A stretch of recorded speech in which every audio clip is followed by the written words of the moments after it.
Hi, welcome back. We left on a cliffhanger asking you about your business and how they were two separate entities. You had the Babes at Brunch and you have your coaching program. And you were talking about entrepreneurial spirited women, which it's funny because you attracted me into your tribe. And I also love doing my own thing and wear many different hats. So I'm your ideal client. I would have been back then, but I've launched my own stuff. So someone who's maybe in the spot where I would have been, say, 2 years ago, and they're wanting to start something. They don't know how to start their business. They don't know where they're going. They're very confused. What would you say to someone like that? Or how would you know if this is the right client? Where would you get started with this person? Okay, sure. Honestly, the reason that I work with women at the stage that I do is because getting started is often the hardest thing. Making your first few $1,000s in your business is way more challenging than, going from a few $1,000s in your business to consistently making money. And once you're consistently making money, if you can make $1,000 consistently, you can make $5,000 consistently. That's a lot of just repetition and streamlining processes, right? But to get started is the most overwhelming thing because a lot of times people think that they should somehow know what to do. It's a common theme, like, well, I should know. And it's like, you've never done this before. What makes you think that this is common sense? It's not. So the way that the program that I walk my clients through is obviously work through mindset, because a lot of times what stops us from putting ourselves out there is not what we know or our capabilities. It's our fear around putting ourselves out there. It's our fear around asking for money, especially for the people I attract who really want to be in service and they really want to do good. There's often a lot of icky feelings around selling. It's very misunderstood, and icky feelings around taking money for what they're just naturally good at and for helping people. And it's just if you want to continue helping people, you have to pay your bills, and it's an energy exchange. People are more likely to be helped if there's skin in the game, if they're investing their time, their energy, and their money into the service. They're way more likely to see transformation because they're way more likely to show up. So it's all in service. What I start with is mindset.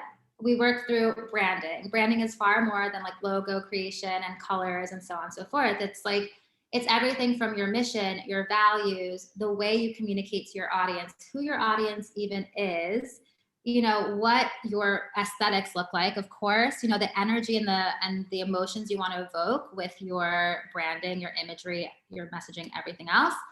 And so, we go through the whole branding process. Once that's secure, we start going through the content generation process. So how are we marketing your business, through social media, through your web presence, including your website. I walk my clients through building their websites, or in many cases, giving it a major facelift with all the new clarity that we've gotten. And then we go through the marketing strategies, how to write captions that sell, because Instagram is honestly what I know. It's not for everybody, but it's the way that I attract my people. So it's what I can teach. Email marketing and things like that. And then we work through sales because, again, sales is very linked to mindset.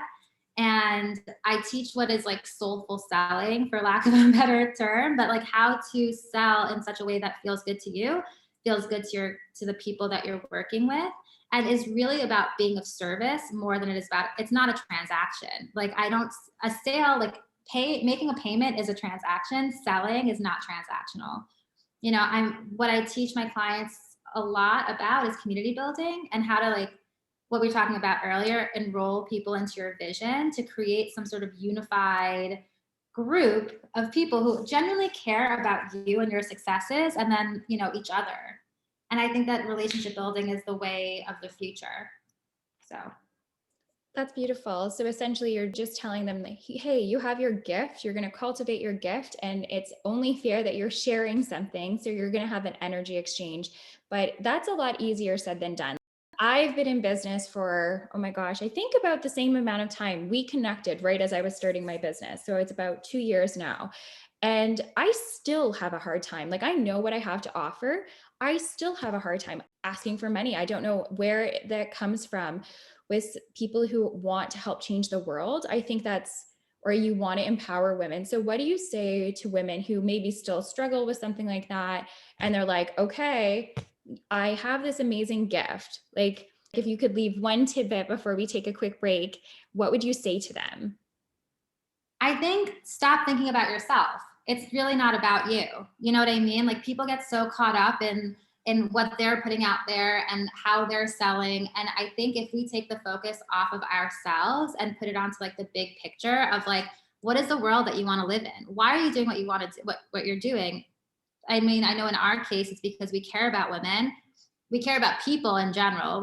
We care about human beings. Yeah. We care about, and in doing that, we empower people to then care about other people and do good for other people. You know, it's really about what can we help like what solution do we have for other people? What pain can we take away for other people? And how does that create a ripple effect to create the world that we actually want to create? The reality is that we need more rich women in the world because women, it's proven, take their money, they don't hoard it like the old patriarchal, you know, paradigm has in the past up until this point. Women will reinvest not only in themselves, but their family, their community, into charity and philanthropy.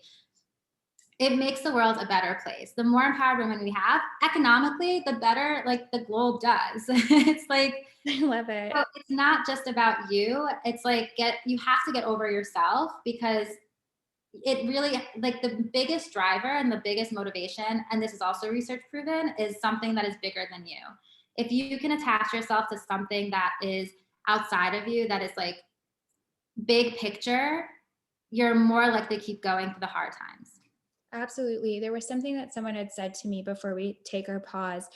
So I write down every day, like the reason why I'm doing my job. And that was like a huge, huge thing. Cause I'm like, if I don't, because mental health and brain advocacy is something I said, if I don't talk about this, if I don't wake up and share my gift and help other women who are struggling, how many other women who have had brain injuries will think that they can't do it? How many other people who've had eating disorders will think that they can't model? How many people will not get up and do the thing that they think they can if I say, nope, not today? And that was my like, okay, Shawna, you've got to do this. It was like my aha moment. So yeah, with that, we're going to just take a quick pause and then we'll be back with one more little tidbit of information.